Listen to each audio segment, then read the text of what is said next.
El equipo de inversiones inmobiliarias estudia y analiza los posibles activos inmobiliarios que pudieran ser del interés de nuestra casa, de la mutualidad, cara a rentabilizarlos, porque tenemos 182.000 mutualistas detrás que tienen que beneficiarse de esos ahorros, y porque somos una mutualidad de previsión social que da cobertura pues, a invalidez, da cobertura a jubilaciones, da cobertura a fallecimientos, etcétera, y por tanto debemos de analizar muy bien esos inmuebles, y este departamento de inversiones inmobiliarias pues hace esa labor de análisis para proponerlo a nuestro órgano de gobierno y que tome la decisión sobre si las inversiones van adelante o no.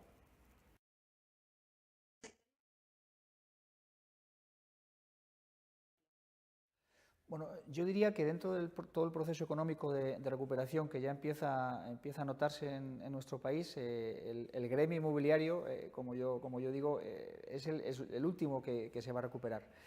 Concretamente, hablando de tipologías concretas, el sector residencial creo que le va a costar mucho trabajo. Había muchas viviendas construidas. Tenemos al Sareb, tenemos al FROB, tenemos un conjunto de organismos que pueden ayudar en esta recuperación, pero el sector residencial, salvo ubicaciones muy céntricas, le va a costar recuperarse al menos, yo diría, que otro par de años. En el ámbito terciario es otra cuestión. Yo diría que los locales, el retail, ya están en un proceso de recuperación, han tocado fondo y van a empezar a recuperarse, yo creo que a finales del presente ejercicio. Los hoteles urbanos, yo diría que también, en la medida que el consumo y los gastos superfluos se van incrementando, la tipología de hotelera urbana también va a ir en incremento, va a ir progresando, y también diría yo que ha tocado suelo, los niveles de ocupación son importantes. Las oficinas le va a costar un poquito más, porque ha habido también una gran cantidad de oferta en el mercado que poco a poco se va cubriendo. Estoy hablando tanto de precios como de rentas en cuanto a ocupación. Y también está empezando a ser ya objeto de interés digamos, los inmuebles de tipología logística e industrial. Yo creo que cuando hace 16, 18 meses los fondos extranjeros iniciaron su proceso de inversión en nuestro país, pensamos de pronto, porque es nuestra cultura, que habíamos salido de la quiebra y de pronto éramos el número uno. Estos fondos, yo creo que estos inversores vinieron con un perfil más especulativo y más de recuperación de valor en el tiempo, y nos hizo pensar que esas inversiones nos iban a llevar a una recuperación muy inmediata. Sin embargo, yo creo que esa inversión española o fondos americanos y europeos que están empezando también a entrar en nuestro país son inversiones más pensadas, inversiones más planificadas, inversiones de recuperación quizá más lenta, pero también más sólida. En este entorno es donde la mutualidad, yo diría que se puede enclavar. La mutualidad, por las coberturas de invalidez, fallecimiento, jubilación, etcétera, que comentaba al principio, bueno, tiene que ser muy prudente, tiene que ser muy conservadora. Nosotros buscamos inversiones de muy largo plazo, con inquilinos muy solventes y en ubicaciones que nos permitan la más sencilla o fácil reposición en el futuro si en algún momento nos resolviese un contrato de arrendamiento. Por tanto, la mutualidad se posiciona, respondiendo más concretamente a la pregunta, se posiciona en una inversión conservadora, una inversión de calidad, una ubicación que nos permita reponer el inquilino si alguna vez el inmueble nos quedase vacío, y contratos normalmente de largo plazo y rentabilidades lo más elevadas posibles dentro de un orden. Ha ido realmente bien. De hecho, el incremento de las aportaciones de los mutualistas, porque siguen confiando en la forma que tenemos de gestionar su ahorro, se ha incrementado muchísimo. Estamos en unos niveles globales de ahorro superiores a 4.500 millones de euros gestionados, de los que aproximadamente un 10% son los inmuebles. La rentabilidad que se ha aportado al mutualista en 2013 ha sido aproximadamente del 5,80%, incluso superior al año 2012, que fue del 5,70 aproximadamente, y eso pues nos llena de responsabilidad a la hora de buscar inmuebles que nos den esa rentabilidad líquida, rentabilidad que se compone tanto de la propia renta que cobramos o facturamos a los inquilinos, como también de posibles ventas de inmuebles que podamos hacer con plusvalías contables al vender por encima de los costes que a lo mejor hace ya muchos años esos inmuebles supusieron para la mutualidad. Bueno, las OCIMIs van a ser, desde mi punto de vista, un factor reactivador del mercado de alquiler en nuestro país.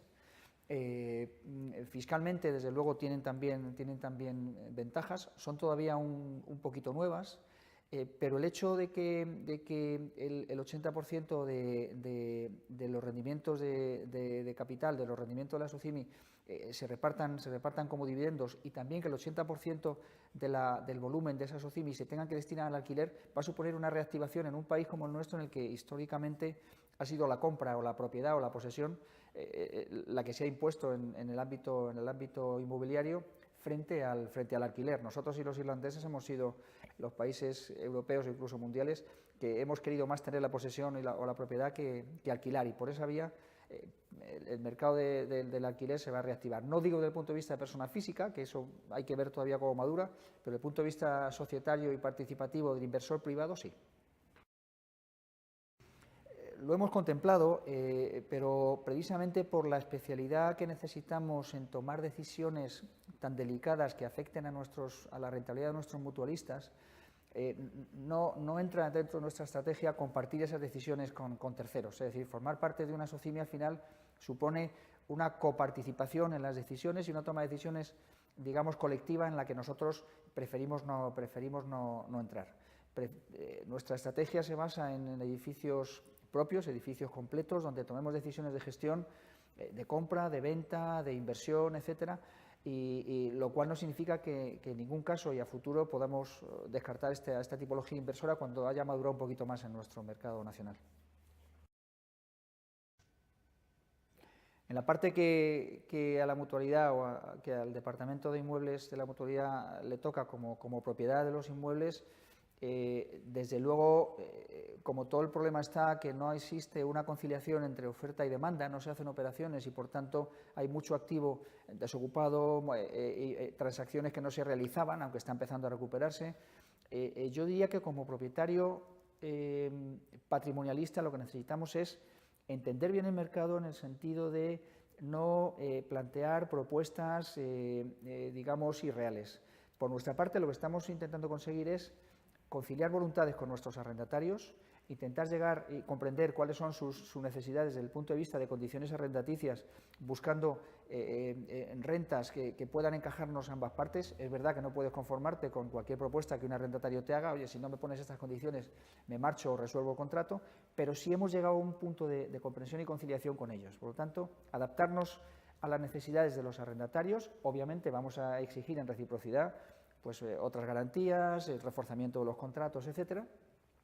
Y luego, pues, en general, ser flexibles. En lo que respecta a los propietarios, en lo que respecta a las administraciones,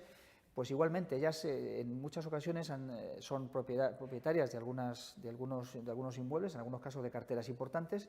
y no es una cuestión de vender el ladrillo como tal, sino intentar racionalizarlo, intentar optimizarlo, intentar incluso cambiar en algunos casos de tipología, para que esos activos sean atractivos al mercado y puedan ser más líquidos y, por tanto, reactivar al final la economía inmobiliaria, que es de lo que en este país en este momento se trata, ¿no?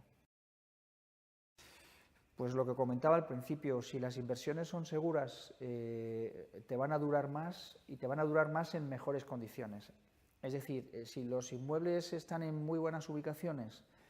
los inquilinos son solventes y sólidos, los contratos son duraderos y las condiciones se adaptan a lo que los inquilinos en general, salvo que sean machaconamente incumplidores, a lo que los inquilinos normalmente desean, pues los contratos son duraderos. Hemos conseguido en estos últimos años adquirir una serie de inmuebles en muy buenas ubicaciones, con inquilinos muy sólidos, contratos de largo plazo, que eso es algo que también nos da muchísima tranquilidad, y como decía, en ubicaciones donde las reposiciones de los inquilinos, si se resolviesen los contratos que en este momento están en vigor, pues son razonablemente sencillas, y por tanto se puede dar continuidad a esos contratos sin que los inmuebles, si un contrato se resuelve, nos empiecen a costar dinero, sino que nos sigan permitiendo facturar rentas durante mucho tiempo. Yo diría que todavía no. El certificado de eficiencia energética y la eficiencia en general, desde luego, sí se han adoptado por los propietarios e inquilinos en los inmuebles de nueva construcción, pero en aquellas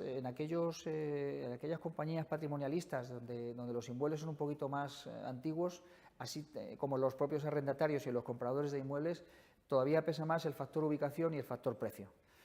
Nuestros inquilinos no se han mostrado muy exigentes con los certificados de eficiencia energética. Nosotros, sin embargo, sí hemos hecho todo el recorrido de certificados y tenemos toda la cartera ya en ese sentido legalizada, y hemos obtenido calificaciones por encima de lo que pensábamos para ser edificios en algunas ocasiones de cierta antigüedad, pero insisto, para mí siguen primando en este momento, y lo vemos en el mercado, todavía más el precio en cuanto a la renta o en el caso de compra, pues el precio de un inmueble y la ubicación de ese inmueble antes que la eficiencia energética. Bueno, varios. Nuestra propia sede en Serrano 9, muy cerquita de la Puerta de Alcalá, en la que nos encontramos, en el Paseo Recoletos 14, con la Comunidad de Madrid como inquilino en distintas consejerías, la calle Alcalá en el número 26, Gran Vía 43, en Agustín de Foxá, que está un poquito más lejos del centro de Madrid, pero muy cerquita de la estación de Chamartín, al final de Castellana. En fin, son inmuebles, la calle Recoletos 22 también, son inmuebles representativos que creo que van a durar mucho tiempo en nuestra cartera y que se van a optimizar con el paso del tiempo.